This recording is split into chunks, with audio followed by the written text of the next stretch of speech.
Bonsoir mesdames, bonsoir mesdemoiselles, messieurs, bonsoir. Nous allons chasser la pauvreté en essayant de nous occuper du social aujourd'hui.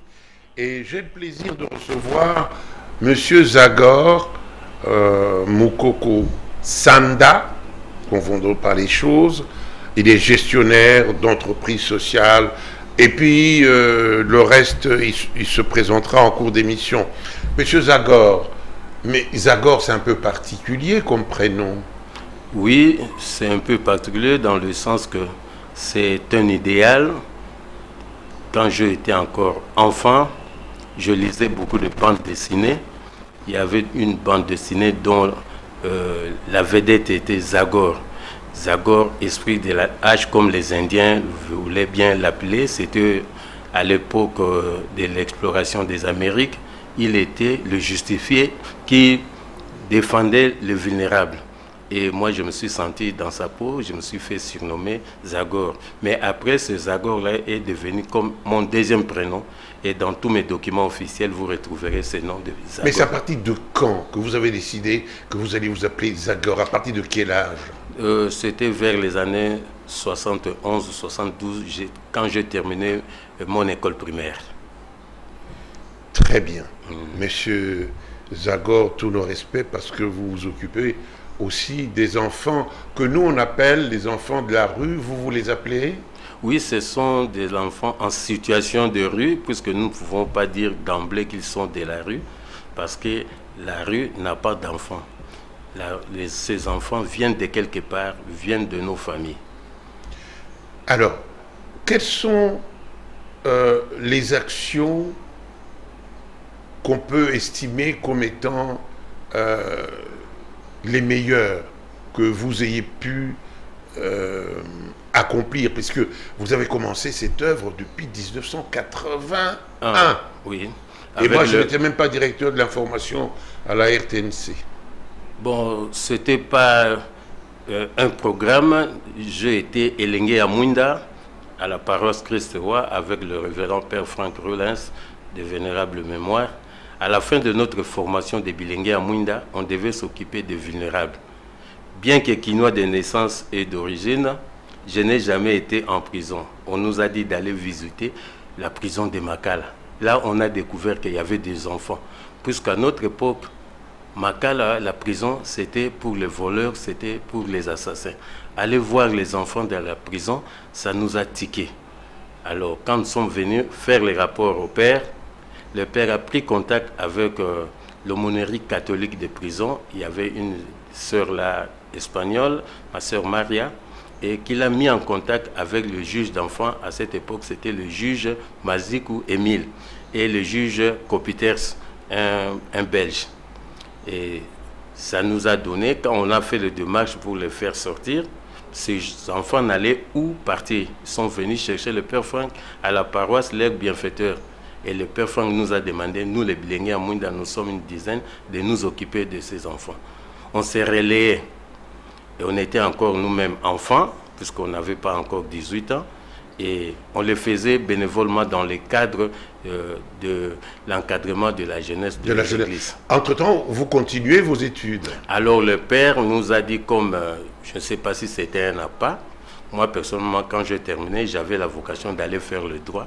Il m'a dit, il est entré en contact à une fête, le père était un Belge, il est parti à la fête de Belge, la fête de leur indépendance. Là, ils se sont rencontrés avec le prof Martial Amassolo, qui était le cousin de Madame Lenoir, Nenimi, qui était secrétaire général de l'AID, Aide à l'enfance défavorisée, qui s'occupait déjà à cette époque des enfants en situation difficile. Alors le prof Martial lui a dit de prendre tous ces jeunes-là, de mettre à l'université, à cette époque, l'Institut pédagogique national dans la faculté de l'orientation scolaire et professionnelle. Ah bon? C'est pourquoi nous nous sommes retrouvés, nous les bilingués à Mwinda, je citerai comme Rémi Mafou, Annie Batina et les autres, pour faire l'OSP à l'UPEN. Et nous avons eu la chance d'être encadrés par le professeur Masiala Masolo, qui est décédé. Il y avait aussi le professeur, à cette époque, le professeur Asia n'était pas encore professeur, il était assistant, et nous sommes toujours avec lui. Est-ce que cette voie vous a apporté bonheur? Le choix qui vous a été imposé d'aller à l'UPN? Oui, au début je ne comprenais pas, mais maintenant je comprends. Je crois que cette voie pour moi, je suis né dans une famille nombreuse, je suis de vocation chrétienne. S'occuper de l'autre, c'est ma vocation aussi, vu aussi le surnom que je me suis donné. Et je crois que j'ai maintenant la clé de Sésame pour aller au paradis. Vous savez que moi, ici, je peux avoir des difficultés, mais au dernier moment, il y a toujours quelqu'un qui vient m'aider. Je peux faire des témoignages ici. J'ai été malade, très malade. Grâce à mes relations, je n'ai sorti aucun rond. J'ai vu l'abbé José Poundou, j'ai vu Rémi Mafou. Ils ont fait appel aux amis, au cardinal, au père Zébi au Canada, et j'ai été soigné gratuitement avec leurs frères. Ce sont eux qui ont pris la charge de mes soins aux cliniques à l'hôpital Saint-Joseph et dans la chambre VIP. Eh bien, oui. Gloire à Dieu. Alors, parlons de ces enfants en situation de rue. Comment les encadrez-vous? Quel est leur avenir aujourd'hui? Oui, ces enfants que nous disons de la rue, d'ailleurs dans notre culture, un enfant, c'est un trésor, c'est une fortune. Et vous verrez dans certaines familles, il y a des enfants qu'on appelle trésors, il y a des enfants qu'on appelle glodis, c'est-à-dire gloire à Dieu. Mais ce sont des enfants qui sont nés dans des familles. Mais il y a beaucoup de facteurs qui font que ces enfants soient dans la rue. Il y a des facteurs endogènes, tout comme des facteurs exogènes. D'abord, le premier facteur, ce concept famille, nous ne la maîtrisons pas comme autrefois. Dans le processus de création d'une famille, la famille, nous savons que selon la loi, c'est par la loi, quand les parents se présentent au niveau de l'officier de l'état civil. Mais il y a maintenant ce phénomène que nous appelons ici à Kinshasa, Yagato Fanda, loi Kutu Somba. Un couple qui est réuni par les liens de mariage officiels, même s'il y a des problèmes, ne divorce pas facilement. Mais les gens qui sont dans ce système Yagato Fanda peuvent se séparer. Ils disent ah alors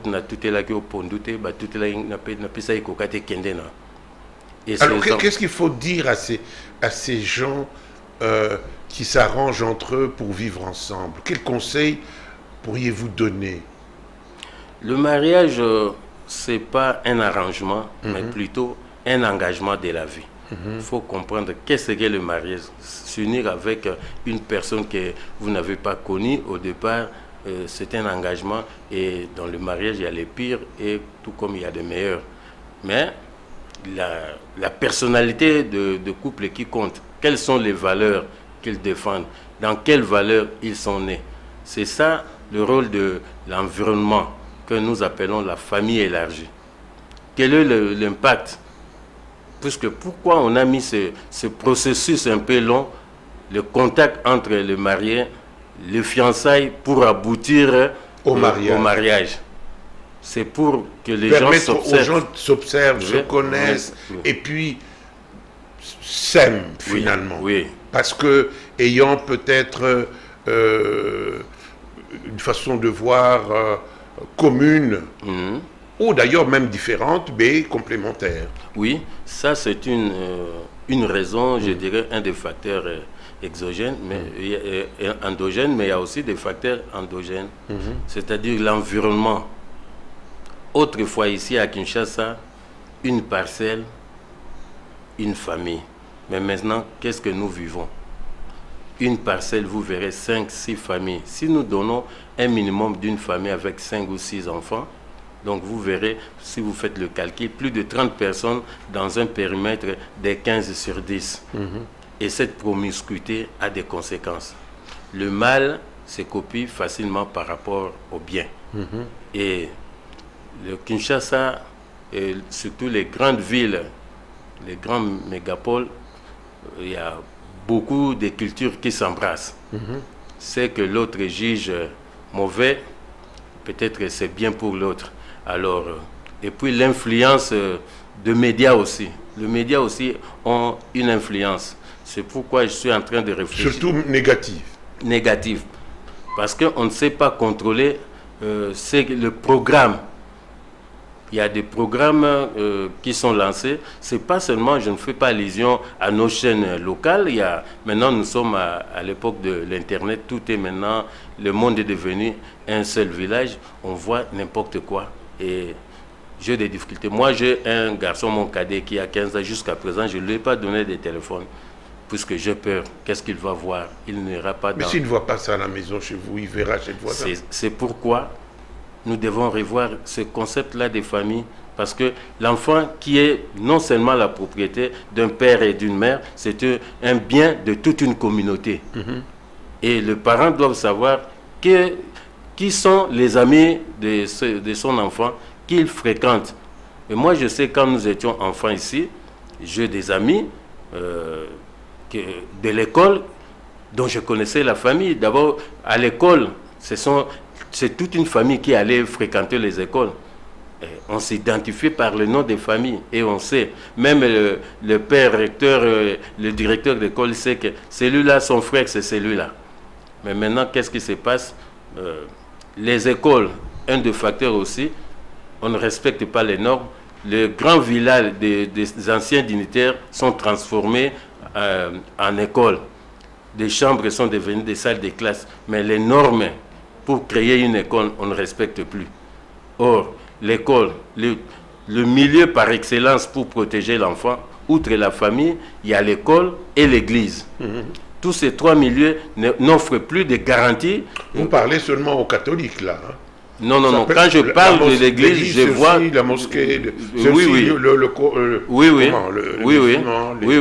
Surtout que nous les Congolais, le peuple congolais, nous sommes de majorité, nous sommes des croyants. Chacun a son église. Mais l'église qui est censée être l'endroit sécurisant des enfants n'offre plus cette sécurité.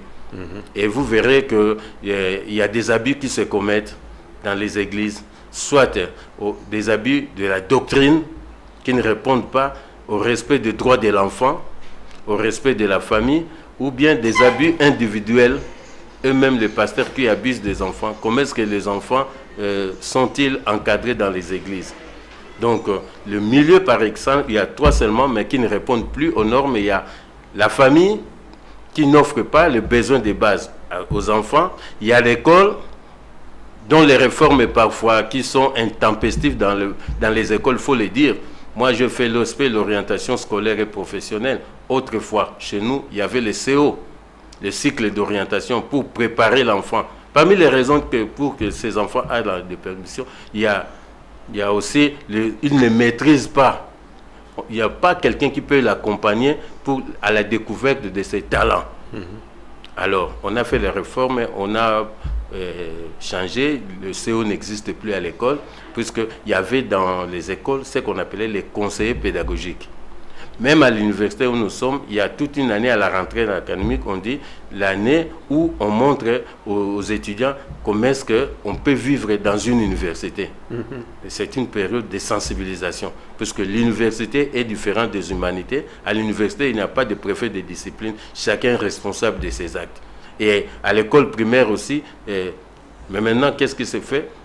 Vous voyez quelqu'un qui quitte l'école primaire qui était fort en mathématiques, il se retrouve aux humanités, en section littéraire, et il va à l'université parce qu'on cherche maintenant les facultés qui sont les plus offrantes. Et vous verrez quand vous allez à l'université, c'est la faculté de droit, de médecine, de l'économie qui sont pleines.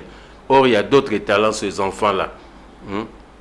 Des enfants. Moi, je sais que quand j'ai été en CO, il y avait un condisciple qui était très doué en dessin. On l'a orienté à l'Académie des Beaux-Arts et il est sorti professeur ordinaire là-bas.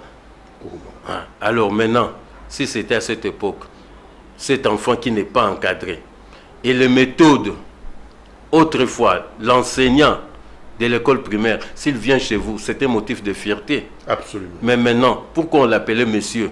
C'est quelqu'un qui était respecté et respectable. Et quand il avait un vélo, le vélo était propre. Moi, je sais que mon enseignant de l'école primaire, en première année, il avait une mobilette. C'est-à-dire une moto là qu'on appelait mobilette. Tout à fait. Alors maintenant, les enseignants, maintenant, dans quelles conditions? Vous savez, quand on fait des réformes, même pour l'enseignement, mais si vous voyagez, vous allez ailleurs, vous trouverez partout au monde des Congolais qui animent des cours dans les grandes universités de grands pays comme le Canada, les États-Unis, le Japon. Mais les gens viennent faire des réformes qui ne répondent pas parfois aux droits de l'enfant. Parce que cet enfant qui est une personne humaine, c'est un sujet de droit. Est-ce que vous tenez compte de son opinion quand vous faites de la politique de son encadrement? Et tout ça, parce que tout ça n'existe plus, ça fait que il y a du désordre, même dans le chef de ces enfants en situation de rue. Enfin, il y a plus d'enfants en situation de rue parce qu'ils ne sont pas suivis. L'enfant, c'est un être en devenir. Lui-même, il se découvre grâce à l'environnement. Il faut qu'il y ait quelqu'un à côté de lui pour l'aider à se découvrir. Mais quand cet environnement n'est pas sain. Ah oui, vous avez parlé de et cet enfant, oui. Moi je sais qu'autrefois, à l'école, dans l'école organisée, il n'y avait pas plus de 30 enfants. Mais ces enfants, tous étaient assis sur un banc. 2 enfants sur un même banc. Maintenant, avec cette pléthore d'enfants, pour un enseignant, malgré ses compétences, comment est-ce qu'il saura suivre? Plus que le nombre d'enfants augmente, parce qu'il faut savoir, selon les statistiques, notre pays a plus d'enfants que d'adultes. Les jeunes sont plus nombreux que les adultes. Plus de 60% de ceux qui sont comme population du Congo, ce sont des jeunes. Alors, quelles sont les infrastructures? Vous savez, dans 5 ans, nous ne serons pas un pays de football. Ah bon? Oui. Pourquoi? Moi, j'ai appris à jouer au foot dans la parcelle familiale. Il y avait de l'espace. On jouait ce qu'on appelait le toucher-jouer. Après, on sortait dans la rue pour faire le toucher-jouer. Et après, il y avait des terrains de foot dans des quartiers. Mais maintenant, il n'y a plus de terrains de foot dans des quartiers. Au moins dans les communes, il y en a. Chez vous, à Matete, il y en a. Pour tout Matete, avec quelle population? Nous avons seulement un terrain qui est devant le terrain municipal. Et il faut louer pour... Moi, j'ai vu ceux qui ont construit autrefois, il y a 3-4 ans, on allait faire un travail là-bas. Mais on n'a pas terminé. L'État devait donner tout l'argent, ce n'était pas terminé. On a pris ce terrain-là en otage. Ceux qui voulaient entrer dans ce terrain doivent payer. On l'a mis à location, un bien de l'État. C'est terrible. Mais j'ai l'impression qu'effectivement, les bailleurs ont une responsabilité sur la vie que nous connaissons aujourd'hui. Parce que si tout le monde veut construire sa maison à lui, c'est parce que, en tant que locataire, il a souffert. N'est-ce pas? Oui, c'est son droit que chacun construise sa maison à lui, mais vous allez le construire où? Kinshasa, c'est une ville, c'est-à-dire que c'est urbanisé. Il y a de l'espace dans les périphéries, quand vous allez à Nsele, à Maluku, à Mongafula, mais les gens veulent rester dans le centre-ville. Et vous verrez que les espaces qui étaient laissés pour aérer un peu l'environnement sont occupés.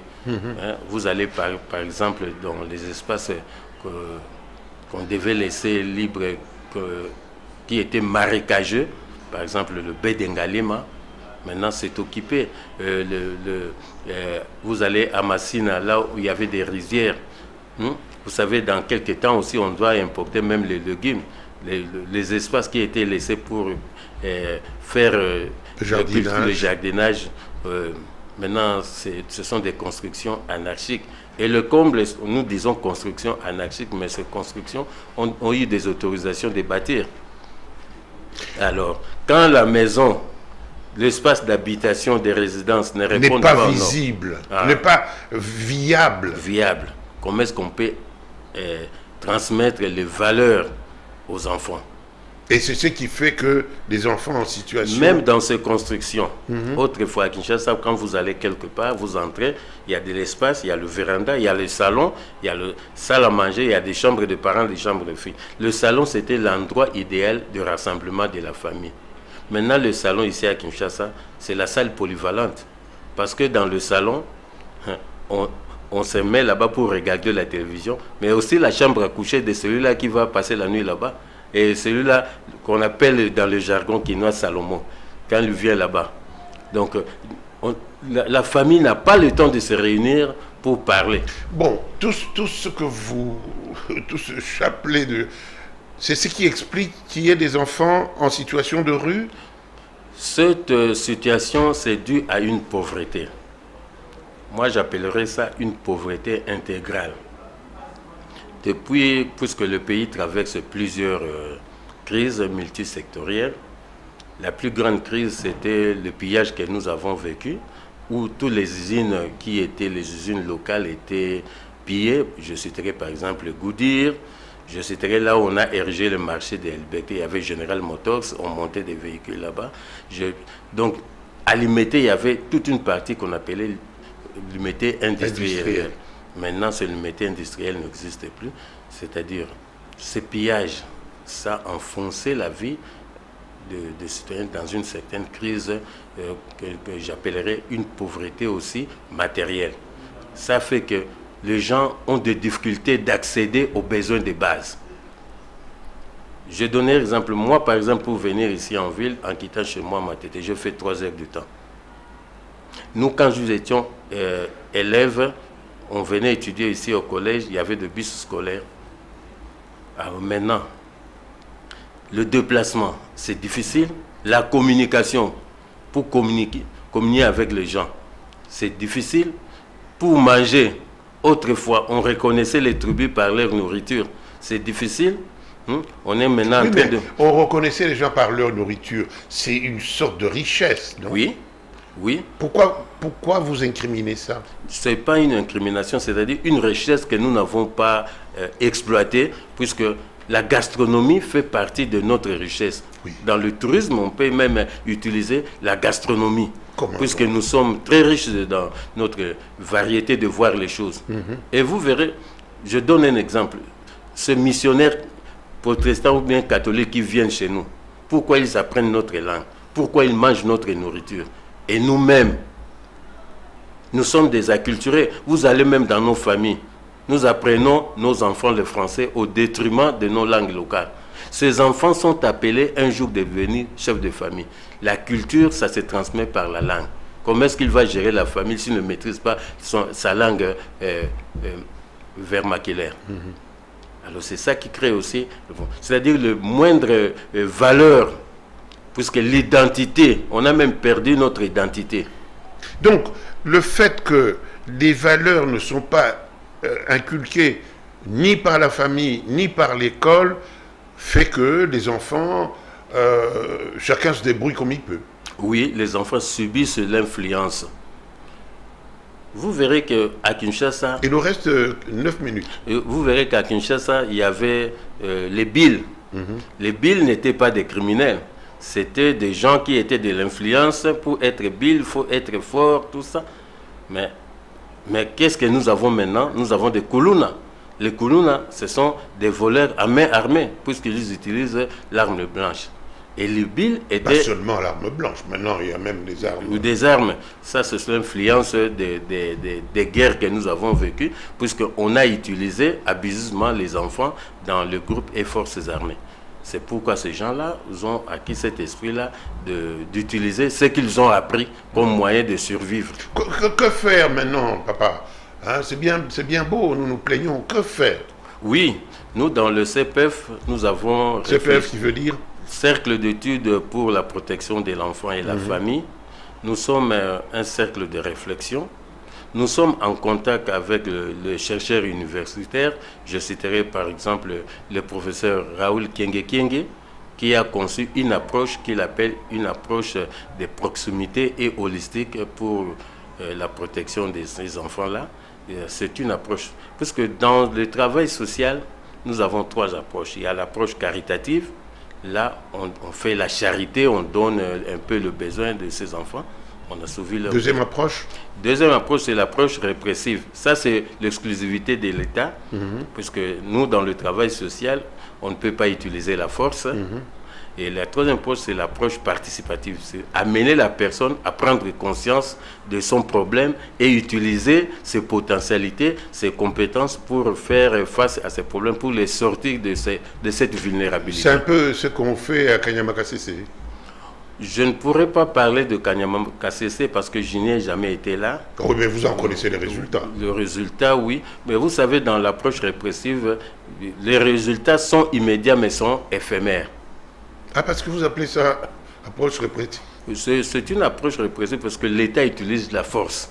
Dernièrement, vous avez suivi qu'on a dit que celui qu'on va attraper comme Kuluna, il sera tué. C'est la force de l'État, puisque l'État qui a le droit de vie et de mort sur ces sujets.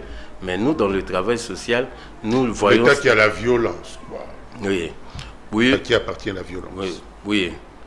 Nous, dans le travail social, c'est la participation de l'individu. Pourquoi il fait ça? Comment est-ce que, avec lui-même, qu'on peut montrer un projet individualisé pour le faire sortir? Et... Papa, je vais vous poser une question. Oui. Les images que vous m'avez envoyées, on voit un jeune homme qui prend une grosse pierre et qui jette sur la tête de quelqu'un. Un enfant comme ça, il est perdu. Donc il n'a pas pitié. Il voit bien que cette grosse pierre va tomber sur la tête de quelqu'un. Oui. Un enfant comme ça, papa. Oui, cette personne-là qui est en situation de vulnérabilité, parfois il se crée d'illusions, puisqu'il a un problème de santé mentale. Alors, ils sont dans la toxicomanie. Leur santé mentale est bousillée. Est-ce qu'ils se rendent compte de la gravité des faits? Puisqu'il est hors norme, toutes les normes de la société, il n'a pas. Puisque dans la société, on apprend le respect de la vie humaine. Oui. Alors lui, il n'a pas ça. Vous remarquerez seulement même eux-mêmes qui sont dans la rue, quand il est en colère, il peut se déshabiller publiquement comme ça ne lui fait rien. Il peut se faire blesser des tatouages, ça ne lui dit rien. C'est-à-dire ils sont sortis, ils ont un problème de santé mentale. C'est pourquoi nous, dans le cercle d'études pour la protection de l'enfant, nous avons des psychologues, des éminents, comme la sœur Jackie Boukaka, qui est professeur à l'UNIKIN, dans la faculté. Il donne cours à l'université de Louvain, à Dijon, à Lyon, et dans tous les Omnia Omnibus aussi. Ceux-là sont dans l'accompagnement psychosocial pour remettre ces gens, que ces gens-là se rendent compte de la gravité des gens. Nous avons des docteur Mifundu, Etiennette Mukwanga qui sont avec nous pour les accompagner. Donc, mon frère, mais quand aux États-Unis par exemple, on voit un enfant de 7 ans qui prend un fusil, qui va tuer sa monitrice, mais le monde est devenu fou. Oui, mais il faut vous poser la question, cet enfant que nous, dans notre culture, nous appelons ange, où est-ce qu'il a pris ses habitudes? Il imite l'environnement. Le Satan, le diable. Dans le travail social, nous ne parlons pas du diable, mais l'environnement, c'est-à-dire cet enfant, si vous voyez l'histoire des États-Unis, le Far West, ils sont habitués aux armes à feu. Chaque famille a une arme à feu. Cet enfant a appris, il sait que pour me défendre, je dois utiliser l'arme. Quand il s'est senti vulnérable, la meilleure façon pour lui de se défendre, c'est de prendre l'arme à feu. C'est pourquoi nous, là, l'État a bien fait, nous avons la loi portant protection de l'enfant qui dit que l'enfant est pénalement irresponsable. On incrimine... Jusqu'à quel âge? Jusqu'à l'âge de 14 ans. Après 14 ans, on va voir la gravité des faits.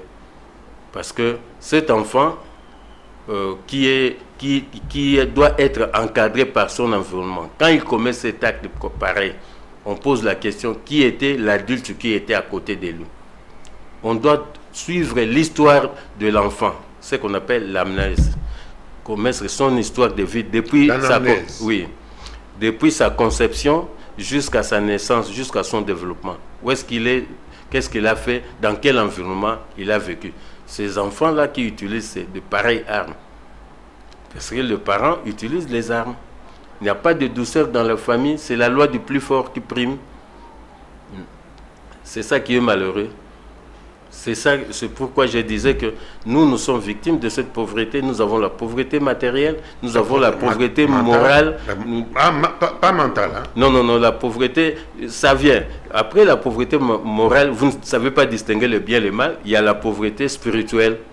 C'est-à-dire, nous sommes à la merci, c'est pourquoi il y a cette crise de pulsion. Et puis, cet foisonnement des églises qui naissent, parce que je commets un acte, maintenant je me rends compte que j'ai mal fait. Ah, Satan m'a à côté là, Kinga, il faut que j'aille dans une église où le pasteur va faire des incantations, et voilà. Et avant de les faire, il faut payer quelque chose. Et à ce moment-là, vous tombez dans la pauvreté intellectuelle. Vous perdez cet esprit, l'esprit d'analyse, l'esprit critique. Vous ne savez pas faire des analyses. Pourquoi cette situation? Comment est-ce que je peux faire pour sortir de cette situation? Monsieur Zagor Mokoko Sanda Grégoire, parce que vous êtes chrétien, oui. Je vous remercie d'avoir fait toute cette analyse que je partage, mais en un mot, vous pensez que vous êtes en train de réussir ou vous êtes dépassé par les événements? Non, nous ne sommes pas dépassés parce que dans notre éthique, nous faisons confiance à cet enfant, puisqu'il a des valeurs en lui cachées que nous pouvons découvrir, et il le fait parfois par snobisme. On peut l'amener à améliorer sa vie, puisqu'il y a beaucoup de témoignages. Nous avons réussi à faire sortir beaucoup de choses. Beaucoup d'enfants dans la situation là de vulnérabilité, ils sont devenus des grands responsables. Ouais. Moi, je suis fier de ce que je fais parce que, vous savez, grâce à mes compétences, je suis parmi ceux qui ont fait que le pays sorte de la liste noire là qui utilisait les enfants dans les groupes et forces armées.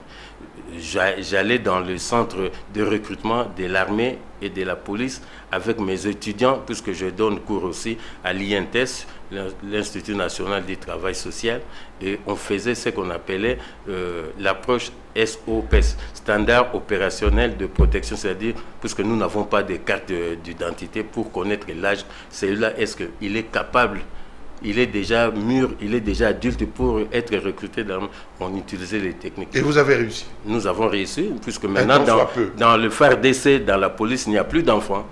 Il n'y a plus d'enfants, c'est-à-dire nous avons réussi ça.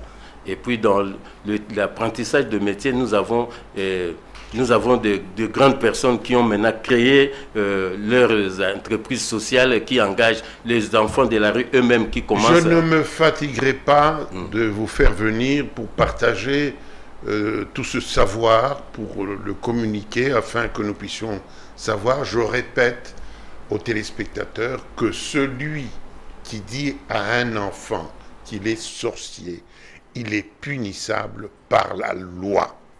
Vous, pasteur, qui déclarez que l'enfant qui est là est un sorcier, quelqu'un peut prendre cette déclaration, aller vous accuser, vous serez puni.